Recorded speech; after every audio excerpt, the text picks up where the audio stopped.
تعزیہ کا مسئلہ، تعزیہ جو ہے اس کا مسئلہ مختلف بھی ہے، اتنا میں بتاؤں گا، کنفیوز نہیں ہونا۔ تعزیہ کو شرائط کے ساتھ اگر بٹھایا جائے تو جائز ہے، لیکن وہ شرائط پورے کرتے نہیں لوگ، اور ہم نے اگر اتنا ہی شوشہ کھول دیا تو بڑے بڑے دروازے لوگ کھول دیں گے۔ بات صرف اتنی تھی تعزیہ کی، امام حسین کا جو روزہ ہے اس روزے کی شکل کی کوئی چیز بنا کر کے آپ نے رکھ دیا، تو کسی بھی بزرگ کے روزے کی شکل بنا کر کے رکھنا مستحسن ہے، کوئی حرام کام نہیں ہے، ناجائز نہیں ہے۔ جیسے ہم گنبد خضرا بناتے ہیں،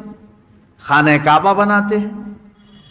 ہوتا ہے گنبد خضرا جہاں ہوگا ہم تعظیم کے ساتھ دیکھتے ہیں، لیکن اس کے ساتھ اگر ایسے معاملات ہوں کہ اس کو لے کر کے سڑکوں پہ ہم گھومیں گے، ناچیں گے، اور پھر اس پر چڑھاوے کریں گے، پھر اس کے ساتھ اپنے اپنے عقیدے جوڑ لیں گے، تو یہاں سے شیطان پھر گمراہ کرنا شروع کرتا ہے۔ کہ چند سالوں پہلے ہم نے دیکھا بہت خرافات ہو رہی ہے، ایک جگہ ہم نے کہا منع ہے، انہوں نے فوراً اس کو ختم کر دیا، نہیں کریں گے۔ ہاں میں نے کہا کہ ٹھیک ہے، مولا حسین کے روزے کی شکل بناؤ، ہر گھر میں بنا کر کے رکھو، یاد کے لیے اچھا، اپنے بچوں کو دکھاؤ کہ یہ مولا حسین کا روزہ ہے۔ ہم جیسے گنبد خضرا رکھتے ہیں اپنے گھروں میں، خانہ کعبہ رکھتے ہیں، امام حسین کا روزہ رکھنے میں کون سی دقت کی بات ہے؟ میں اتنا زیادہ مخالف نہیں ہوں اس چیزوں کا، رکھو، آپ پیتل کا بناتے بناؤ، تانبے کا بناتے بناؤ، سونے کا بناتے ہو بناؤ، اس میں حرج نہیں۔ ہم جس چیز کی مخالفت کرتے ہیں وہ خرافات و حرام کاریاں جس کو باہر سڑکوں پر کیا جاتا ہے، میں اس کا مخالف ہوں۔ خیر بات آئی، بند ہو گئی، لیکن ہوتا کیا تھا معلوم ہے؟ چند دنوں کے بعد دوسرا محرم آیا تو گھر والے کہتے ہیں کہ حضرت وہ تو بند ہیں لیکن بچے ویسے ہی ناچ رہے ہیں، ہاتھ ایسے لمبے کر کے خود پنجہ بن گئے ہیں اور ناچ رہے ہیں۔ تو میں اس چیز کو مثال میں اس لیے بتا رہا ہوں کہ بنی اسرائیل بچھڑے کی پوجا کرتے تھے، حکم آیا ان کے قتل کا، قتل بھی ہوئے، بچھڑا بھی مار دیا گیا، لیکن زمانے تک ان کے دلوں سے بچھڑے کی محبت گئی نہیں تھی۔ وہی ذکر آج کی آیت میں میں نے پڑھا ہے، اللہ فرماتا ہے ثم اتخذوا العجل من بعد ما جاءتهم البینات، پھر یہ بچڑے کو ایسا لے کر کے بیٹھے رہے جبکہ ان کے سامنے کھلی ہوئی نشانیاں تھی۔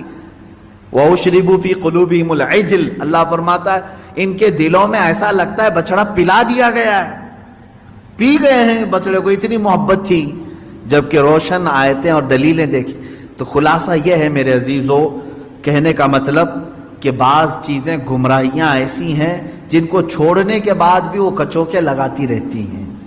برے گناہ بھی ایسے ہیں جن کو چھوڑنے کے بعد وہ دوبارہ دماغ میں وسوسے ڈالتے رہتے ہیں۔ ان کاموں کو حتمی طور پر اپنے تصور میں بھی نہ آئے، اعوذ باللہ من شر الشیطان الرجیم کثرت سے پڑھیں، اعوذ باللہ من شر الشیطان الرجیم، من شر الشیطان الرجیم۔ اے اللہ میں پناہ مانگتا ہوں تیری مردود شیطان کی ان شرارتوں سے جو میرے دماغ میں ڈال رہا ہے۔ تو یہ اسی کی طرف سے ہوتی ہیں، وہ پرانے راستے پر لے جانا چاہتا ہے، گمراہی کی طرف لانا چاہتا ہے، وہ خرابیاں جن کو تم چھوڑ کر کے آئے ہو یاد دلاتا ہے ایک بار اور چلا جاؤ۔ اس کے لیے کثرت سے یہ پڑھا کریں، جب ایسا وسوسہ آئے کہیں اعوذ باللہ من شر الشیطان الرجیم۔ آج ہی صبح گناہ سے توبہ کیا، سوچا کہ نہیں کروں گا یہ گناہ، لیکن رات ہوتے ہی پھر خیال آیا ایک بار اور کر لو، میں بتا رہا ہوں فوراً اس وقت یہ پڑھو اعوذ باللہ من شر الشیطان الرجیم۔ اے اللہ میں تو چھوڑ چکا تھا شیطان مردود، پھر مجھے لا رہا ہے وسوسے، میں تیری پناہ مانگتا ہوں مردود شیطان کی شرارتوں سے۔